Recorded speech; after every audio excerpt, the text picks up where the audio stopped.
O'sha boya gapda, o'sha yolg'iz qolganingizda gunoh ro'paringizga kelganda shart yuzi o'gira oldingizmi?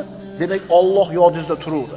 Gohida inson o'zini o'y xayoliga erkinlik beradi. Shunda uni ko'nglidan Alloh norozi bo'ladigan ishlar o'tadi. Ma'siyatni tasavvur qiladi va o'sha ma'siyatni qilayotganligini ko'z oldiga keltiradi. Allohdan uni uzoqlashtirib qo'yadigan amallarni o'ylay boshlaydi. Agar mana shunday holat o'zini oqimiga tashlab qo'yilsa, katta gumon bilan ana shu o'y xayollar amalga aylanib ketadi. Alloh azza va jalla bandaning xayoliga kelgan narsa uchun hisob-kitob qilmaydi, jazolamaydi. Bu aniq. Ko'nglimizdan, xayolimizdan o'tgan narsaga bizni Alloh taolo hisob-kitob qilmaydi. Ammo hozir aytyapmiz, agar banda o'yiga, xayoliga kelgan narsani o'z holiga tashab qo'ysa, gunoh, ma'siyat bo'lgan fikrlarni to'xtatmasa, jilovlamasa, bir kun kelib oyog'ini toyilib ketishi bor.